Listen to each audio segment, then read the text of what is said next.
6 मेला सुप्रीम कोर्टानं महाराष्ट्रातल्या स्थानिक स्वराज्य संस्थांच्या निवडणुका 4 महिन्यात घेण्याचे आदेश निवडणूक आयोगाला दिले होते। राज्यातल्या स्थानिक स्वराज्य संस्थांच्या निवडणुका 2022 पासून रखडल्यात। त्याला कोरोना, प्रभाग रचना आणि सर्वात महत्त्वाचा म्हणजे ओबीसी आरक्षणाचा मुद्दा कारणीभूत होता। यामुळे राज्यातील महापालिका, जिल्हा परिषद, नगरपालिका, नगरपंचायतींवर प्रशासक नेमले गेलेत। पण मागच्या महिन्यात सुप्रीम कोर्टानं 2022च्या आधी असलेल्या ओबीसी आरक्षणासह निवडणुका घेण्याच्या सूचना राज्य निवडणूक आयोगाला दिल्यानंतर आता राज्य सरकारनेही स्थानिक स्वराज्य संस्थांच्या निवडणुकीची तयारी सुरू केली आहे। मंगळवारी सरकारनं मुंबईसह राज्यातील सगळ्या महानगरपालिका, नगर परिषद आणि नगरपंचायतीच्या प्रभाग रचना करण्याचे आदेश दिले आहेत। त्यानुसार मुंबईत महापालिकेचे आयुक्त प्रभाग रचना करणार आहेत। मुंबईत एका प्रभागात एकच नगरसेवक असणार आहे, तर नवी मुंबई, ठाणे, पुणे यांसारख्या इतर महानगरपालिकांसाठी एका प्रभागात 4 नगरसेवक असणार आहेत। राज्य सरकारनं स्थानिक स्वराज्य संस्थांच्या संबंधित काढलेला प्रभाग रचनेचा आदेश नेमका काय आहे? राज्यातल्या वेगवेगळ्या महानगरपालिकांमध्ये एका प्रभागात किती नगरसेवक असणार आहेत? नवीन प्रभाग रचनेचा फायदा कुणाला होऊ शकतो? सगळीच माहिती जाणून घेऊया त्या व्हिडिओच्या माध्यमातून। नमस्कार, मी अदिती आणि तुम्ही पाहताय बोल भिडू। सगळ्यात आधी राज्य सरकारनं प्रभाग रचनेसंदर्भात काढलेला आदेश नक्की काय आहे ते समजून घेऊया। 10 जूनला राज्याच्या नगरविकास विभागानं राज्यातल्या महानगरपालिका, नगर परिषद आणि नगरपंचायतीचे प्रभाग रचना करण्याचे आदेश काढले। या आदेशानुसार मुंबई वगळता राज्यातल्या इतर 28 महानगरपालिकांची प्रभाग रचना करण्यात येणार आहे। मुंबईमध्ये जुन्या प्रभागांनुसार निवडणुका होणार आहेत। मुंबई महानगरपालिकेमध्ये 227 एकसदस्यीय प्रभाग रचना असणार आहे, तर इतर सर्व महानगरपालिकांमध्ये 4 सदस्यांचे प्रभाग असणार आहेत। फडणवीस सरकारच्या पहिल्या कार्यकाळात बहुसदस्य प्रभाग पद्धत अंमलात आणण्यात आली होती, पण 2019 मध्ये उद्धव ठाकरेंच्या नेतृत्वाखाली मवियाचं सरकार आलं तेव्हा महाविकास आघाडीनं एकसदस्यीय पद्धतीने निवडणूक घेण्याचा निर्णय घेतला होता। पण पुढे त्यातही बदल करून त्रिसदस्यीय रचना करण्याचा निर्णय घेतला। पण आता फडणवीस सरकार पुन्हा सत्तेत आल्यानंतर बहुसदस्य प्रभाग पद्धत कायम ठेवण्यात आली आहे। सरकारकडून अ, ब, क आणि ड वर्ग महानगरपालिकांची यादी जाहीर करण्यात आली आहे। त्यानुसार पुणे आणि नागपूर महानगरपालिकेचा समावेश अ वर्गात करण्यात आलाय। ब वर्गात ठाणे, नाशिक आणि पिंपरी चिंचवड महानगरपालिका आहे, तर क वर्गात नवी मुंबई, वसई विरार, छत्रपती संभाजीनगर आणि कल्याण डोंबिवली महानगरपालिकेचा समावेश आहे। या महानगरपालिकांमध्ये 4 सदस्यांचे प्रभाग असणार आहेत। राज्यातील सर्व महानगरपालिकांमध्ये प्रभाग रचनेचा प्रारूप तयार करण्याची जबाबदारी महापालिका आयुक्तांवर असणार आहे। राज्यातील 19 महानगरपालिका या ड वर्गात आहे। ड वर्गातल्या महानगरपालिकांमध्ये जिथं 4 सदस्य होणार नाहीत तिथं 5 किंवा 3 सदस्यांची प्रभाग पद्धती वापरली जाणार आहे। प्रभाग रचनेत उत्तर दिशेपासून सुरुवात करून पूर्व, पश्चिम आणि शेवटी दक्षिणेकडे जावे असा स्पष्ट आदेश सरकारकडून देण्यात आलाय। त्यामुळे प्रभाग रचनेत भौगोलिक संतुलन राखण्याचा प्रयत्न होणार आहे।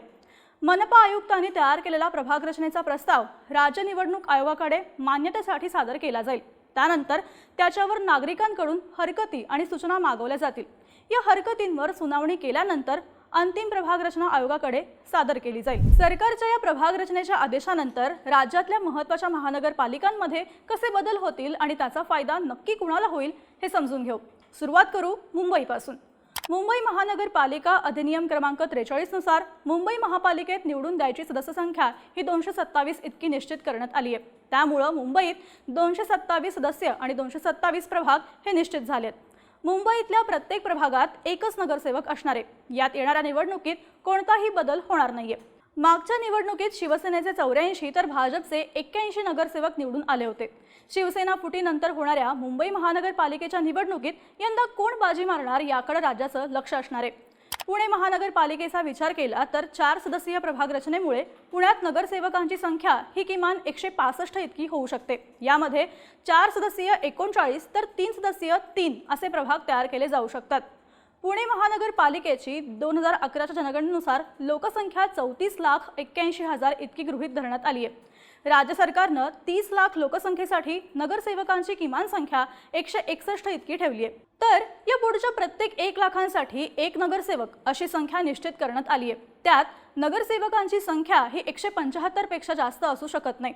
निवडणूक आयोगाच्या आदेशानुसार महापालिका क्षेत्रातील लोकसंख्या भागिले एकूण नगरसेवकांची संख्या गुणिले प्रभागात निवडून द्यायच्या नगरसेवकांची संख्या या सूत्रानुसार महापालिकेचा एक प्रभाग 70 ते 80 हजार मतदारांचा असू शकतो असं तज्ञांचं मत आहे।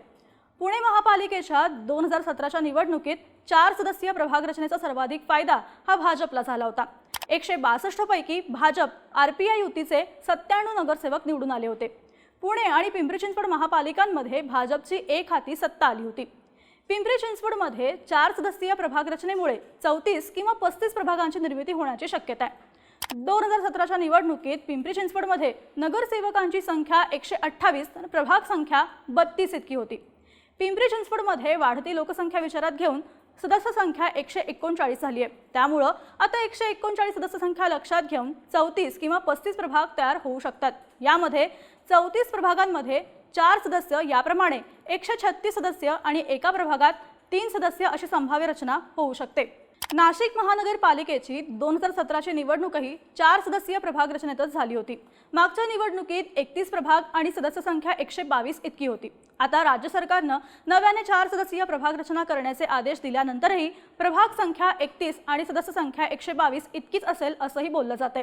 नवीन रस्ते आणि हद्दीमधील किरकोळ बदलांमुळे काही प्रभागांमध्ये थोड्याफार प्रमाणात बदल होऊ शकतात। मागच्या निवडणुकीत नाशिकमध्ये भाजपचे 66 तर एकत्रित शिवसेनेचे 35 नगरसेवक निवडून आले होते।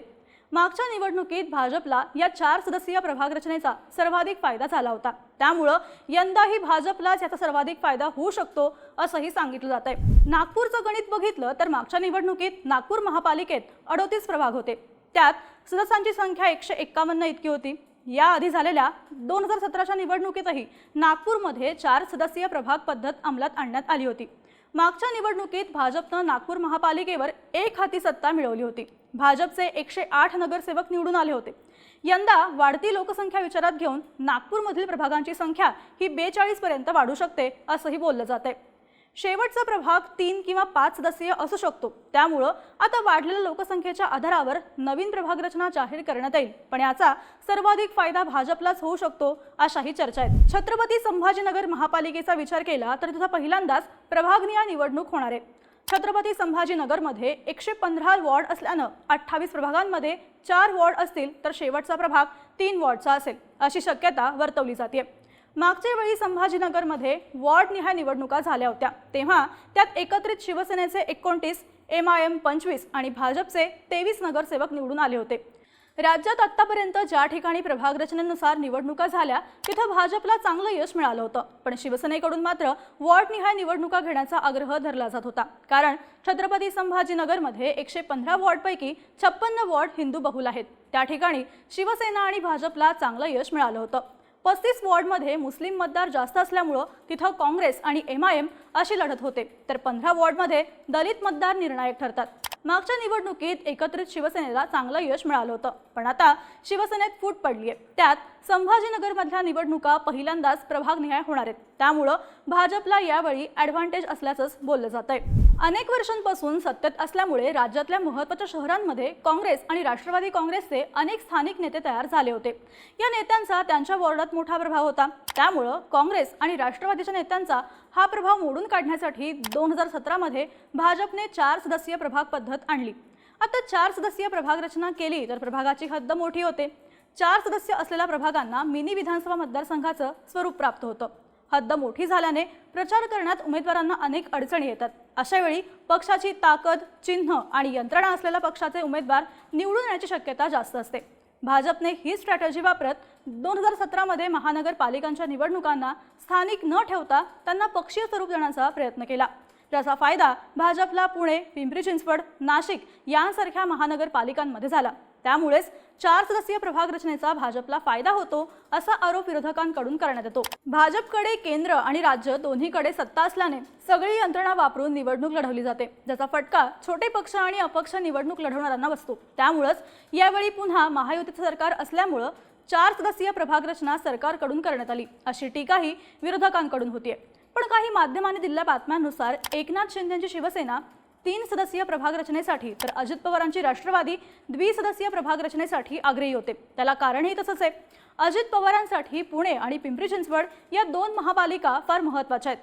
2007 मध्ये 1 सदस्यीय आणि 2012 मध्ये द्विसदस्यीय पद्धतीने निवडणुका झाल्या होत्या, तेव्हा राष्ट्रवादी काँग्रेसला पुणे आणि पिंपरी चिंचवडमध्ये मोठं यश मिळालं होतं।